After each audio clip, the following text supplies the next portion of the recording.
কোনো একটি নাটক, নাম হচ্ছে রূপান্তর। দেখুন, এই নাটকটি মূলত ট্রান্সজেন্ডার এই যে ইস্যুটা, এটাকে হাইলাইট করার জন্য, এটাকে প্রমোট করানোর জন্য বানানো হয়েছিল। কিন্তু মুসলমানদের ঐক্যবদ্ধ হওয়া, মুসলমানদের সম্মিলিত প্রতিবাদ এবং আমাদের সোচ্চার হওয়া এই নাটকটাকে ডিলিট করতে ইউটিউব থেকে তারা বাধ্য হয়েছে। আমার এখানে কিছু বক্তব্য আছে, আমি খুব ক্লিয়ারলি বলবো, and I am being very honest about it, I am being very humble about it. আমার কথা হচ্ছে, কোনো দল, গোষ্ঠী, কোনো অ্যাক্টর, কোনো নায়ক কিংবা কোনো প্রকার অভিনেতা হোক বা ডিরেক্টর হোক বা কোম্পানির মালিক হোক, কারোর প্রতি আমরা কোনো বিদ্বেষ পোষণ করি না। তবে হ্যাঁ, যদি কেউ ইসলামের বিরুদ্ধে যায়, ইসলামের বিরুদ্ধে কাজ করে, ইসলামের যেই বিষয়গুলো হারাম বা ইসলাম অ্যালাউ করে না, এরকম কোনো কাজ যদি কেউ প্রমোট করে, এটার সঙ্গে আমরা কখনো কোনো আপোষ করতে পারবো? এখানে কোনো ছাড় দেওয়া যাবে না। দেখেন, আমার কথাটা হচ্ছে, ট্রান্সজেন্ডার যে ইস্যু, এটা ইসলামে একদমই জায়েজ নেই। আল্লাহ তাআলা বলছেন সূরা ৩-এ, লাকাদ খালাকানাল ইনসানা ফি আহসানি তাকওয়িম, we have created the mankind in the best level of stature. আমি মানুষকে সবচেয়ে উত্তম রূপে বানিয়েছি। আর এক আয়াতে আসছে, যে মানুষের রূপে, যে মানুষ তার নিজের রূপে, আল্লাহ প্রদত্ত রূপ বাদ দিয়ে অন্য পরিবর্তন আনতে চায়, এই কাজটা হচ্ছে শয়তানের কাজ। এটাকে আল্লাহ কখনো পছন্দ করেন না, আল্লাহ এটাকে কখনো বান্দার থেকে তিনি এক্সপেক্ট করেন না। এখন যে নাটকগুলো বের করা হচ্ছে, ছেলের থেকে মেয়ে হওয়া, মেয়ের থেকে ছেলে হওয়া, এই যে একটা প্রমোট করা, এটা পরিপূর্ণ ইসলামের সাথে সাংঘর্ষিক। আমার কথা হচ্ছে, এই যে ট্রান্সজেন্ডার ইস্যু এবং তৃতীয় লিঙ্গ অর্থাৎ হিজড়া ইস্যু, দুইটা কিন্তু সেম নয়। হিজড়া হচ্ছে বাই বার্থ সে একজন হিজড়া বা সে একজন গে, আর ট্রান্সজেন্ডার ইস্যুটা হচ্ছে আমি একজন ছেলে, but I feel just like I am a girl. আমার সব অনুভূতি হচ্ছে মেয়েদের মতো, ভেতরে আমি ফিল করছি মেয়ের মতো।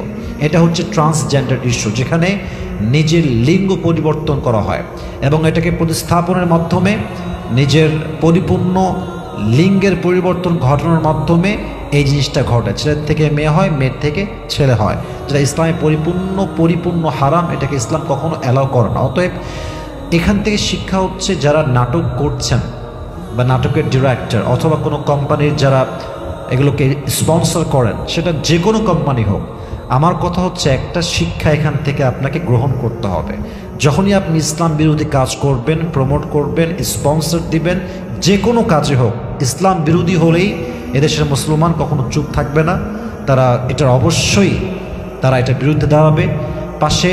পাশাপাশি একটা বিষয় খেয়াল রাখতে হবে, যদি ইসলাম বিরোধী কোনো কাজ হয়, চাই সেটা যে কোনো কোম্পানি হোক, আমরা কিন্তু ছাড় দিব না, আমরা বয়কট করব। এজন্য সকলকে আমার বিনীত অনুরোধ থাকবে, এটা কোনো দিন কখনো এমন কোনো কাজ যেটা ইসলামের সঙ্গে সাংঘর্ষিক হয়, এটা আমরা করব না।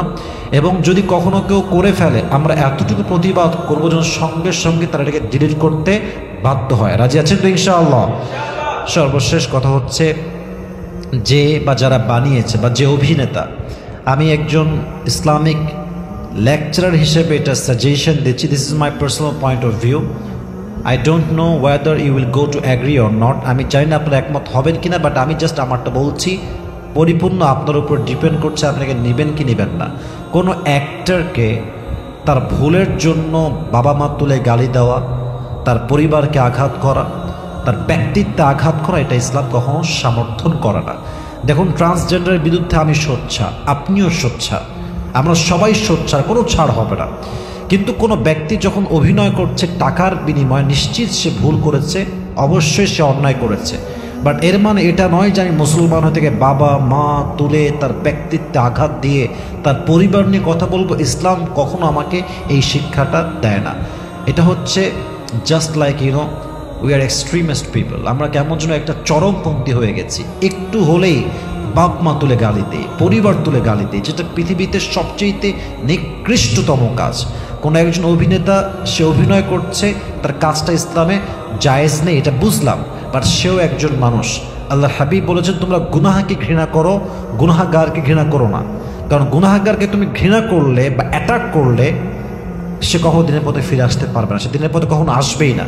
কিন্তু আমাদের ব্যবহার যদি ভালো হয়, বোঝানোর সিস্টেম যদি সুন্দর হয়, ম্যানার ঠিক থাকে, ভাষা ঠিক থাকে, এটা হতে পারে যে ব্যক্তি দিনের পরিপূর্ণ বাহিরে ইসলামের একদম বাহিরে আমাদের ব্যবহার, আচার আচরণ, ভাষা এই মার্জিত আমাদের ভাব থেকে হতে পারে, সেও ইসলামের পথে ফিরে আসবে ইনশাআল্লাহ। আমাদের সবাইকে ভালো ব্যবহারের মাধ্যমে কিংবা প্রতিবাদের মাধ্যমে, সঠিক প্রতিবাদের মাধ্যমে পরিপূর্ণ ইসলামের কাজ করার তৌফিক দান করুন। সকলেই পড়া আমিন।